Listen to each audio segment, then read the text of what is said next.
क्या तुम भी अपने जीवन से परेशान हो, अन्य लोगों की तरह हो? क्या तुम सोचते हो वो हो नहीं पाता?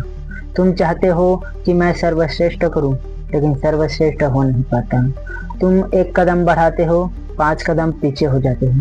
इसका कारण कोई और नहीं, तुम स्वयं हो। क्योंकि तुम अपने आदतों से मजबूर हो, और जिस दिन अपने आदत से तुम छुटकारा पाओगे, उस दिन तुम एक अलग ही अनुभव प्राप्त करोगे। ऐसा अनुभव जो तुमको जीवन के हर लक्ष्य को प्राप्त करने के लिए पर्याप्त होगा। इसलिए जरूरी है कि तुम अपने आदतों को बदलो, क्योंकि जब तक आदत नहीं बदलेगा तब तक तुम्हारा सोच नहीं बदलेगा, और जिस दिन तुम्हारा आदत बदल गया, तुम्हारा सोच वाकई बदल जाएगा, और सोच बदलने पर हर समस्या का समाधान बदल जाएगा। तुम्हारा जीवन कोई खिलौना नहीं जिसे कोई खेल करके चला जाए। तुम्हारा जीवन एक स्ट्रॉन्ग, एक व्यक्तित्व का जीवन है, जिससे तुम अपना उद्धार तो करोगे, साथ ही दूसरे लोगों का भी उद्धार करोगे। याद रखना, जीवन में हजारों ऐसी परिस्थितियां आएंगी जिनका सामना करना पड़ेगा, लेकिन जरूरी उन समस्याओं से डर कर भाग जाना नहीं है, बल्कि उस समस्या का समाधान निकालना जरूरी है। देखो, अक्सर लोग कहाँ पर गलती करते हैं, उसे ध्यान से सुनो। आपके पास समस्या आया, लेकिन तुम समस्या से मुंह मोड़ करके उदास हो करके बैठ जाते हो। समस्या को स्वीकार करो, उसका उपाय ढूंढो।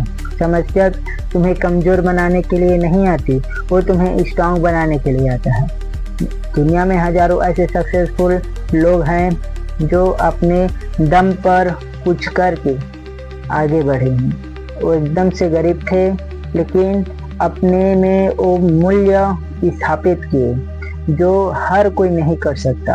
अपने आदत को बदले, अपने सोच को बदले, तब जा कर के वो कहीं आज लोगों के दिलों में बैठे हुए हैं। तुम भी चाहते हो ऐसा, तो तुमको भी अपनी आदतों को बदलना होगा, अपने सोच को बदलना होगा। याद रखना, जितने छोटे लोग रहते हैं उतनी ही उनका सोच भी छोटा होता है। लोग अमीरों को गाली देते हैं कि अमीर हमेशा छोटे लोगों को नीचे दिखाते रहते हैं। मैं मानता हूँ, लेकिन ये बात भी जरूरी है कि जैसा छोटे लोगों का माइंडसेट होता है, वैसा बड़े लोगों का माइंडसेट नहीं होता। हाँ, हालांकि ये बात अलग है कि छोटे लोगों के दिल बड़ा होता है, लेकिन सभी का नहीं होता। उसी प्रकार हर बड़े लोगों का दिल खराब नहीं होता। किसी में दयालुता होता है, किसी में भावनाएं होती है। तो हम किसी को ऐसे ही नहीं कह सकते। हमारा काम किसी को